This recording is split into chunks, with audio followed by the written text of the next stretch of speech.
Hey everyone, just a couple notes regarding diction and syntax. So forgive me, I'm going to be looking down at my notes a little bit in this video, but the diction refers to the choice of words that an author is using. So think about it from the perspective of if I toss a book across the room versus I hurled a book across the room. So one can be playful. It almost seems value neutral, but hurling it is aggressive. It's most likely violent. And so that gives the reader a different understanding of the person who's doing the throwing, and also perhaps a different understanding of the narrator who is witnessing this action happen. So the differences with diction that you should be aware of when you're doing your rhetorical analysis is formal and colloquial or informal. So formal is very straight-laced, very academic, sometimes dry, really, type of language choices that the author is using. Colloquial is more conversational, more informal. You might even get crude language, offensive language in a more colloquial writing style than you would with a formal one. And so you can make an assessment about whether that matters to what the author is trying to say. Does the type of diction that has been chosen, does it match the subject matter or the tone that the author is taking with this subject? So is it like, well, we're using a lot of colloquialisms for a serious subject like, I don't know, childhood diabetes, and we're just being real laid back and it's funny and stuff like that, or does it match what the author is trying to argue? Okay, so that's one thing to think about with diction. A writer's diction may also differ in the levels of abstraction or concreteness. So abstraction refers to things like time, patriotism, beauty, love, things that can't necessarily be quantified. It's not something you can point to and say, that is patriotism, without a whole lot of pushback. Concreteness are just actual objects like a gun, a gown, a watch, a mouth, anything that you're just like, this is a mouth, that is a gun, that is a dress, like that kind of thing. So that's like more concrete things. So does your author spend more time thinking about abstract or writing about and finding diction or words to describe abstract concepts as opposed to concrete items? Okay. Sorry, I don't know. I'm tired. Okay, and so the other thing to be on the lookout for is the syntactical usage, or just syntax. That's a simple way to say it. I don't know why I didn't say that first, but syntax, which is the sentence structure. So the sequence and connection of words, phrases, and clauses in communication. And how does your author play with those things? And is there a pattern to the play? So usually with just regular grammar, we've got a subject, right, and a verb. And usually we have that in that order. So Jim jumped, and that's a sentence. Pretty much, Jim jumped. That's a sentence, right? But once we start adding Jim jumped through the hoop or something like that, we start getting into direct objects, indirect objects, things like that. So how does your author play with that? and what is the effect of that play on you as reader. Sometimes authors will use sentence fragments to purposefully to connote, or I'm sorry, to signal that there's something incomplete about the thought, or that it's just a feeling. Um, it isn't something that needs more explanation or doesn't need like the structure of a full sentence. It's more raw in that way. That's sometimes how syntax can be used in both fiction and nonfiction. But we don't do that in our essays because our essays are academic, but we can discuss their usage in some of these essays who kind of walk that line between being an academic essay and being creative nonfiction. So think about syntax and the order of the words.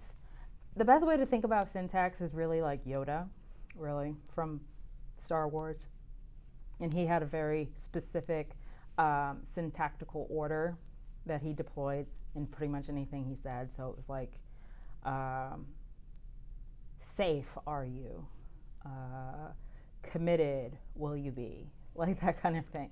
Like, will you be committed? Are you safe? But using it made him sound wise, or at least that was the impact that it had on us as audience member. But yeah, that's a really good way to think about these things. It's like how Yoda kind of says these things out of order, and does your author do anything that maybe not to the level that Yoda does it, but does your author do any of that with their writing? So it's also appropriate to consider the sentence variety that the author is using. So does he use a lot of simple sentences? Are we seeing a lot of compound sentences, complex sentences, or compound and complex? So if you have a bunch of simple sentences, the writing comes across as choppy. Like, I went to the store, I went to the mechanic, I went to the bakery.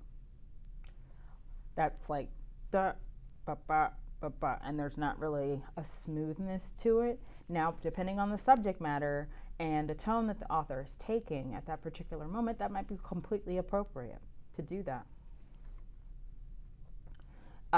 Or it could come across as choppy and just jarring, or disconcerting to the reader, or kind of, I don't know, boring, or a lacking in cohesion, and that's an appropriate critique of someone's writing.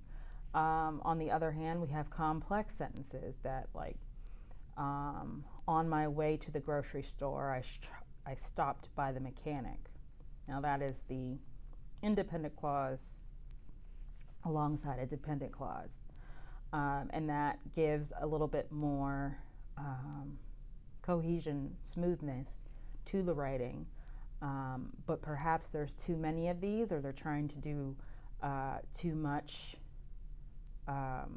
flowery and beautiful writing, and that perhaps with all that attempt, we have you kind of getting lost, the meaning getting lost on the way.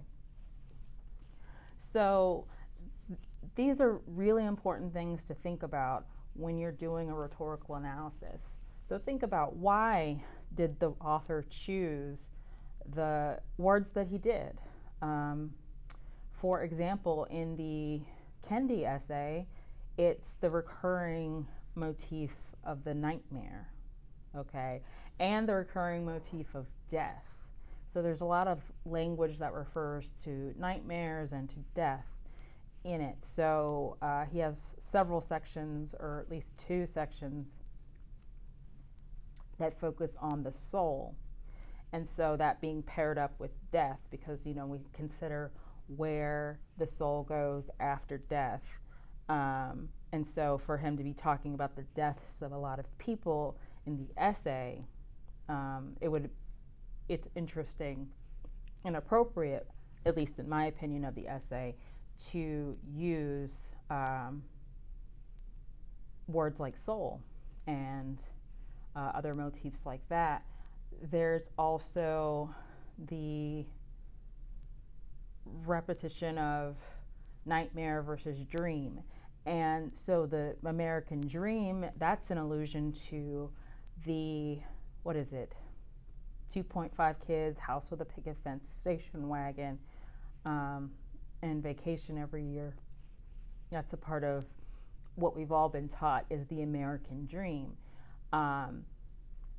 And he is saying that it's the American nightmare for certain people who cannot or not permitted to experience that kind of safety and economic security and personal physical safety, that kind of thing. So he's using something that we often think about and then turning it on its head by calling it a nightmare. That is a specific rhetorical choice that this author has made.